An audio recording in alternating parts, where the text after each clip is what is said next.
Jannik Sinner is the champion again. He wins his third Grand Slam, his second in Australia. Back-to-back titles for him now. And what a performance against the world number 2, Alex Zverev. Me and Ben are here to discuss it all. So sit back, get yourself a cold or a hot drink and enjoy.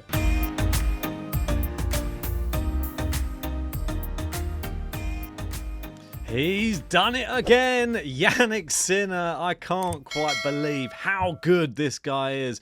Just when I think he's reaching the top of the sport, he goes another level. And he just absolutely put on a clinic against the world number 2, Sasha Zverev.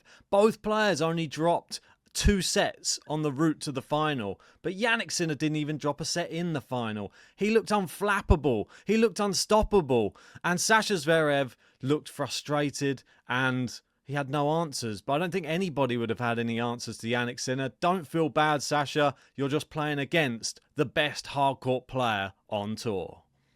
Yeah, exactly. What a performance it was. Everyone, myself included, really felt like this match was going to go the distance and Sinner was going to be pushed and challenged. Zverev has gone under the radar this tournament. He's been exceptional. I don't think he turned up in the final. I thought he played too many points in a rushed manner. He made too many unforced errors. That was a lopsided winner to unforced error count. You've got to give Sinner a lot of credit for that in the fact that he doesn't allow his opponent to breathe. He doesn't allow them to play their game. He's constantly in his head because he's returning so well. And from the baseline, in them exchanges, when Sinner's deep on the baseline and Zverev's there as well, there's only ever going to be one winner in the point.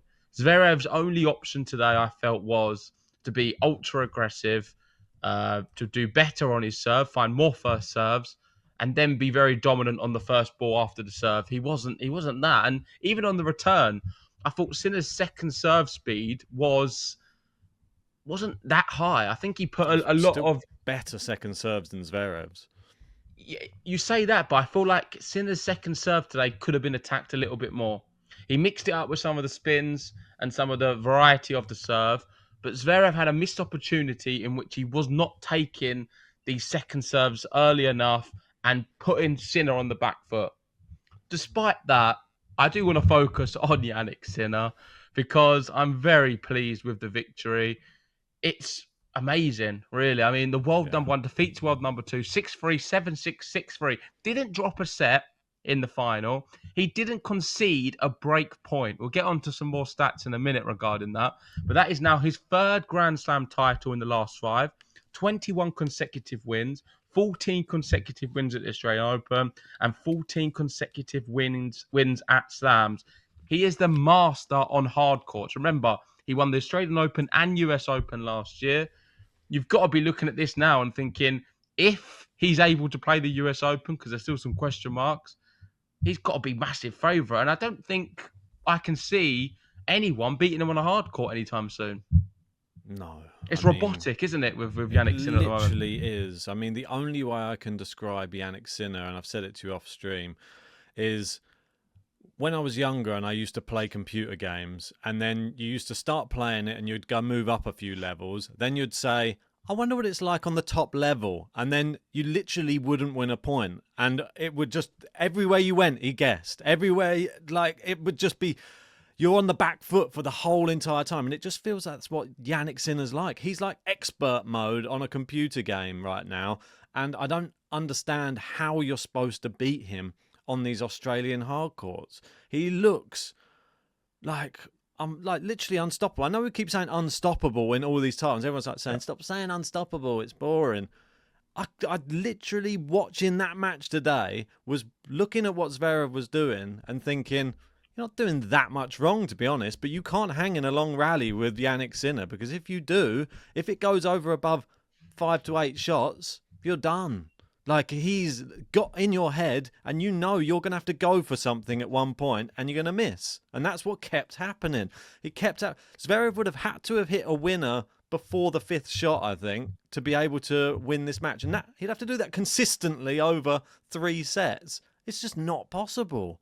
I mean, I felt bad for Zverev. I'm not gonna lie. I watched him out there, and you can see he's looking around like, what can I do right now? He got Sinner out position. Great serve. Sinner gets it back. Then he's like, oh, maybe I do a drop shot. Nope, Sinner's right in the net. Passing shot. No, okay, that tactic didn't work. Seemed like every tactic he threw out, Sinner had an answer for. And if that's not enough, Sinner's serve is so good as well. He held first couple of service games to love. You're like, oh my word, this guy is just something else.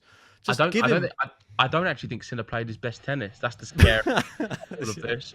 I feel every moment in which Zverev got close to producing a break point, not even a break point, Sinner closes the door. And that's what he's done, really, since October of 2023, when all of this new version of Jannik Sinner began and he turned into an animal on court. He's been the best player on tour in pressure moments and pressure points. Yeah. He converts all of them points in his favour. Here today, there was 30-all in the second set where Zverev had an opportunity to be able to break, not let it go to a tie break and take that second set, and then we'd been in a level playing field. He was 2 points away from levelling it up. He was unable to do that. And I think I attribute a lot of that down to Jannik Sinner applying a little bit more pressure in these big moments. Yeah. It was fine margins, really, at some of these stages in the match. But Zverev, as the match went on, I think he got progressively worse. I think he started then doubting himself and lacking the belief that he can come back in this. And I think that's what Sinner does to you. So that's why I can't be too critical of Zverev. He makes you question everything you're doing tactically. Like you mentioned, he didn't have any answers. And look at this. So since October 2023, Jannik Sinner is 98 wins and 10 losses. So that is a 90.7% win record. Oh my He's won word. 3 majors. He's won 1 ATP final, 3 Masters 1000s, 2 Davis Cups. Italy haven't won Davis Cups for many years. They're here winning Davis Cups again back to back with Jannik Sinner at the front of the Italian team. And then 1 year end number 1 finish. Just too good from Jannik Sinner. I was watching in the hotel lobby. Well, there's a little sports bar downstairs. They had loads of screens. And a lot of Italians there gathered watching. So emotional. After the match, when I come up here to do this podcast, they're still there sitting there going through all of the stats on their phone, smiling, looking at it. Just throughout the whole match, they're shouting on their feet. It's so emotional. What he's doing for the country of Italy is remarkable. I don't think you quite understand how much of a champion and role model and icon this guy is. It'll make you laugh, actually. I went out last night. I went to a wine bar, and I was just sitting in there having a glass of wine. Obviously, it was an Italian wine bar. And then at some point through the evening, we start to hear the name Jannik Sinner starting to come out around the wine bar, and the conversations are being struck up amongst different people in the wine. But the excitement was there already last night. They're like, oh, tomorrow morning, Australian Open final, Jannik Sinner. So it's everywhere. Jannik Sinner, like the passion from the Italians is like, it's so prevalent. And I think it's just like they've been waiting a long time for someone to really come good in tennis. And it must be so exciting if you are an Italian tennis fan right now. Seeing somebody play like that and look literally, I mean, I put it up there with like Roger Federer levels right now. Like when he came on the scene and started playing unbeatable tennis in Grand Slams, it's literally that level.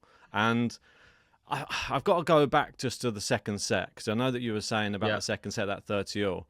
Yeah. We've got to speak about the one moment which probably crushed Zverev for this whole entire final, and it was the net cord. The net cord at 5-4 in the tiebreak. Jannik Sinner, as if he needed any luck. He did have one in his favour though, just before. Yeah, I know, but this was the big moment at 5-4, and it was one of the worst ones you can get. It like hit it, went up, and literally only just dropped over the other side. Didn't go into the court a bit, and Zverev sort of sprints there and was like, oh no, I've lost the set. And then after that, I felt he'd lost the match. There was no way. He just felt like the whole world was imploding. So I thought it was unfortunate, but I don't think it would have changed the outcome of the match even if he'd won that second set. I still had a feeling Jannik Sinner was going to grind him down gradually, There was gradually. more gears. There was more gears for Sinner to go through, and Yeah, that's why I say I don't think he played his best. But yet we're here after he just won the final in straight sets. He's yeah, now the youngest player to win back-to-back men's singles titles at the Australian Open since our beloved Jim Courier. yeah, I've got. We'll speak about. Let's go through some stats, and we'll go to what yeah. Zverev said. I just sent it to you because he's saying it on the court Okay. as we're talking, and it's quite interesting. But another stat. No, let's go back to Nope. that one. It's quite good. That one? Is it the The same one you one? just I'm not had. sure. Oh yeah, it is the same one. Yeah, you're right. So stat: male player who did not face a break point in a major final. Roger Federer, Wimbledon 2003. Rafael Nadal at Roland Garros, Sock 2017, and now Jannik Sinner, Australian Open 2025. I think the other one's exactly the same, but there's another name on the It's other one. Pete Sampras, yeah, on this one as well. So maybe there's one missing from the other one. I'm not sure. I'd have Yeah, to so go we've got back and Pete check. Sampras 1995. But regardless, look at these players. Novak Djokovic has never won a slam final without facing a break point. Jannik Sinner's already done that. That doesn't surprise me though for some reason because I feel that Djokovic is just one of those players who loves a grind and will always like grind things out. Like these other players, you look at them like obviously Nadal, big power player, Roger Federer, big power forehand, Sampras, massive server, that type of thing. It's more conducive with not facing breakpoints, and I think Jannik Sinner's right up there with them. I compare his style to a Roger Federer right now based upon today's tennis. I mean, he doesn't have the single-handed backhand, but it's so consistent. All of his game, consistent. His movement, brilliant. We didn't speak about his serve the other day when we said it was more movement-based is the reason he's so good. But the serve, that is the one thing that he really, after he went out to Altmaier, I think it was, in the Roland Garros, was it second round or something? Since then, he's put in 18 months of training just on his serve. And look how good his serve is now. He's nearly a serve bot. It's so good. He's ace, unreturnable. And then he only in big moments he gets a little bit like nervous. It's sort of he misses a few here and there, but that's understandable. But the rest of the set, it's just like, there you go, another service game, done. You have to serve so well against him because if you don't, you're going to get broken once and that's it. The set's gone. Yeah, I hate to put you under the spotlight as well, Ben, but you did predict Zverev to win this match. Is that correct? Yeah, terrible So what did he selection. do wrong, which didn't allow him to win this one? Well, my thoughts on Zverev in this match coming in was he would serve better, or he served his worst serving performance, I think, of the tournament for percentage of first serves in, which is really he needed to be higher. He was serving at I think 69% of all of his first serves went in. It's 68% in the end, and he it's a lot won too low. 69% of them. It's not But enough. but does that not just credit how good Sinner's returning is? Because he found Yeah, 68% and yeah. only won 69, whereas for the whole tournament he's been up with the 80s and 90s of winning the first serves. So even the first serves he's found, he wasn't even winning as many of them points. And I think And that's a lot of due to how well Sinner returned. I have to hold my hands up as well because I feel like I'm on the other side of the spectrum now, like you were with Djokovic. When you're sort of thinking, I still think that there's some holes in his game. Like I still think he's beaten, but like he can be beaten surely. Like there's like Zverev's playing so well. Now I feel like that's just consolidated in my mind that Sinner's just that good. Like Can you see now how I've been putting as the titles he's unstoppable and how yeah. he's the best hardcourt player in the world? And there's been people saying, "Oh, he is, but he's not that much different to Djokovic. He's leaps and bounds, but behind number two on these hard courts." It's You can put crazy. Alcaraz in there. I think he's just so much better than these guys on a hard court at the moment. I mean, he is. I've run out of words for him at the moment. That's the problem. That's why I know even before we came on here, we're like, what do we say? It's so good. Yeah. It's got to that point now where if he just keeps on winning, I mean, at the Australian Open, I don't know who is going to challenge him. That's how scary it is right now, and I can see probably why Djokovic doesn't want him to win it and wants Zverev to probably win it because if he keeps on like this, he's probably going to have about 15 Australian Open titles come the end of his career. I mean, he's that good. Can anybody come through and start challenging him? Because right now he's clearly miles ahead. Well, Zverev has some very strong words. He said, Yannick, you are the best player in the world by far. I wanted to be more competitive, but you're just too good. I'm just not good enough. So I think that just speaks volumes in the sense that players, and this is number two in the world, this is number two in the world, Yeah, has said, I'm just not good enough to get to your level to be able to beat you. He yeah. wanted it to be more competitive. You saw him at the end of the match on the chair, he was upset. But just didn't have any answers to be able to close the gap. From looking at it, what I would suggest players do is they need to be a lot more aggressive to stand a chance. And on Sinner's second serves, I'll stand by this. I feel like there is more opportunities to be a little bit more on the front foot and attack them. And Zverev didn't do that enough today if he wanted to stand a chance. Yeah, I mean, at the moment there's a chance on it. Don't worry, he's working on that. There won't be a chance on them in 6 months' time. When the AI updates, I'm sure it won't allow you even to get in on the second serve. You're just waiting for the new update. I would literally. This is what I was thinking to myself earlier as well. If the back of Sinner's head came off and I saw there was a robot inside, I wouldn't even be surprised now. That's how ridiculous how good he is right now. He's probably one of those new AI robots, or maybe he's just an alien. He's just come down from another planet, and then this is just his way of taking over. He's taken the form of a Italian body from the Dolomites, and he's just now taken over tennis. Maybe the skiing. Maybe everyone needs to just take up skiing early in their career just to then get good at sliding on a hard court. Is that what it takes? I don't know. There's going to be lots of people sending their kids out now off to the mountains at about 5 years old just to try and get good at skiing, and then transition into tennis around about 10 years old, maybe. Who knows? I've got a question to pose to you, and it's an observation I made. And I want to hear what your thoughts are, and let us know in the comment section what you guys think as well. Jannik Sinner's body language after winning big titles, I find it a little bit bizarre and strange. He won the Australian Open here. He doesn't seem to be that emotive after winning such a big title. I was watching his body language. He went over to the chair, smile on his face, but it's just very calm. And you've just won the Australian Open. Like, there's not much excitement. He puts his hand to the sky. It's like he just won the first round of the Australian Open. His reaction. Like that. Yeah, what do you make? What do you make of it? I just find it a little bit strange. I feel that to be the person that he is on the court, I think he reins his emotions in so much that when there should be a big outpour of emotion for the win. That's not there either. So I think there's no emotion on the court, but then there's no emotion for the win. So you can't have both. If he had emotion on the court, he'd be more like Alcaraz. He'd be more like... I mean, there was a bit of a... Listen, when he was with the coach and stuff, you could see a little bit more from him. And then when he went up to his family, there's something there. There's some ounce of humanity. But still, there just wasn't enough before that for me, for someone who just won a title. Does he just know he's going to win?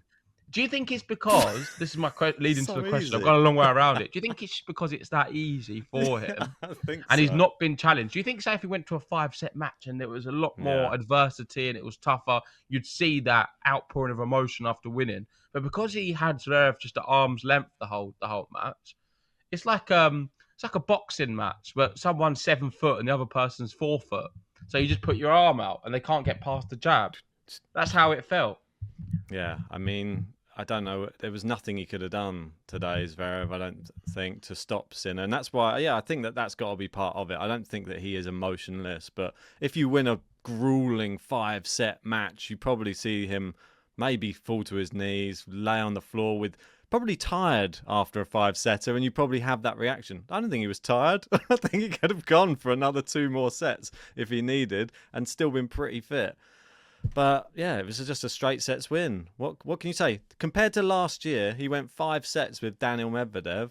This year, just a straight sets win against Sasha Zverev. Obviously, his last final as well was a straight sets win against Taylor Fritz as well. Yep. It's just, is it going to become boring? Sinner just wins every single hard court slam in straight sets and no one can challenge him I don't for think the next? so. I don't think so. I think there could have been more challenges posed to Sinner. I think he also had a nice draw this tournament, Yeah, and it's not always going to be straightforward in Grand Slam tennis. 100%. I'm convinced of that. This has been a good one for him, but it's never yeah, always going to be this straightforward. One thing I would factor in though is I think he's going to be better on the other surfaces as well. And don't discount him for Roland Garros. We're not talking about him on clay. We're not talking about him on grass. He's well within yeah, his right to go and win these tournaments too. He's yeah. not that far off, say, an Alcaraz or anyone else. He's Nope. there, if not better, you could argue. So it's going to be a fascinating year ahead. And I'm really excited and keen to get behind Jannik Sinner more and see what he produces because I love watching his tennis. It is great to see. And this is another stat. So he's only one of only 8 men to win all of their first 3 major finals.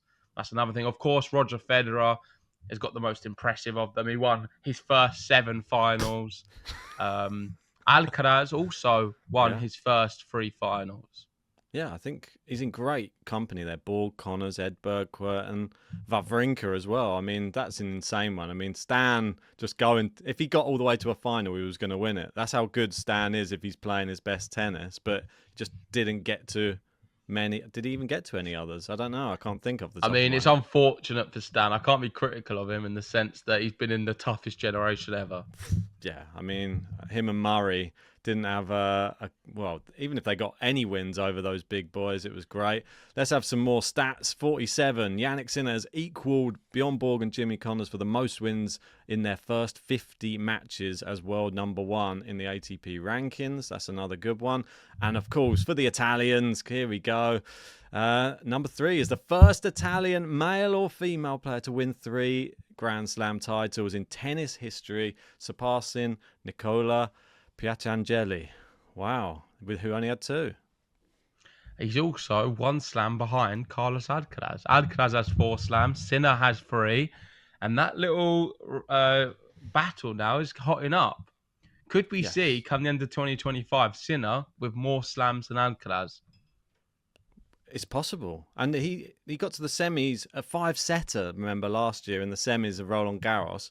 Going to be looking to go one better this year and hopefully make the final.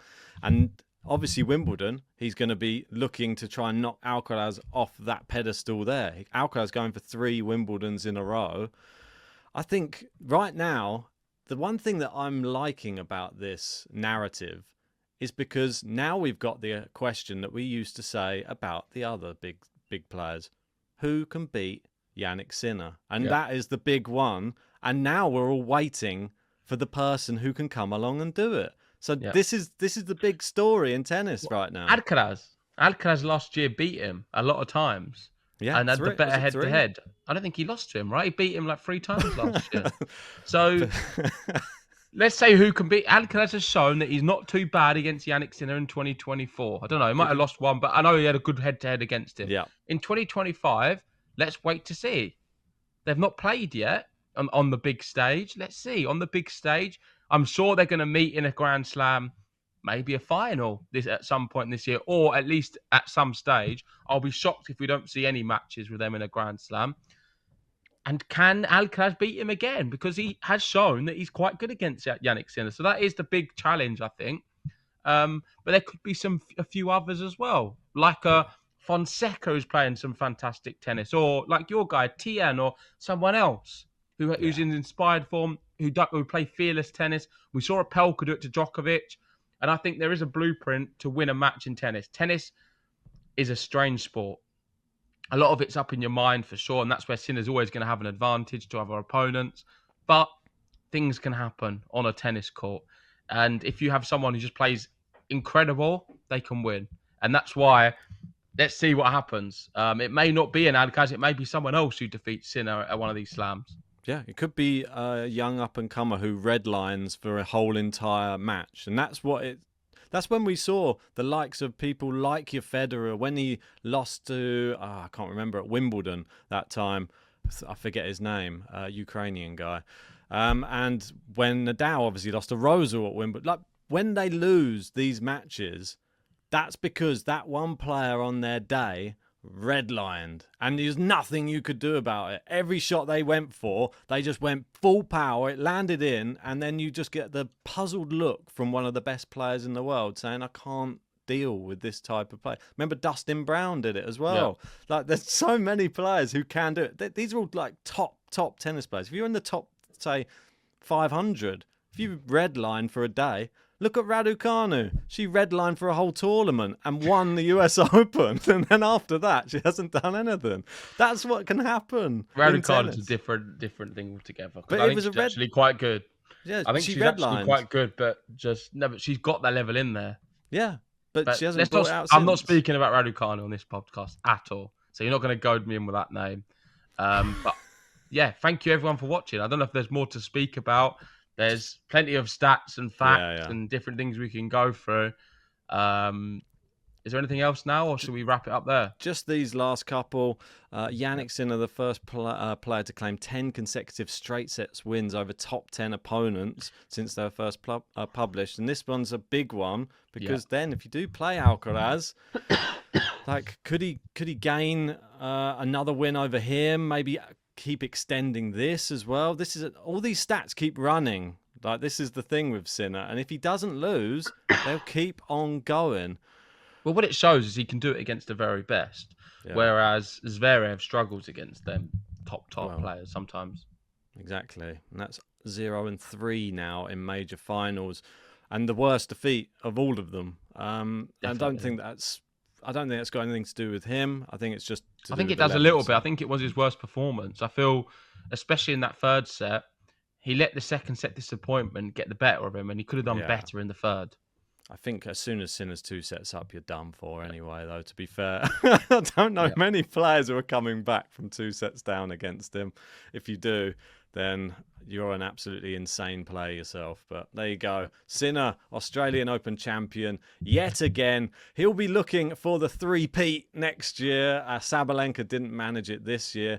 I've got a feeling he's going to be odds on come January next year.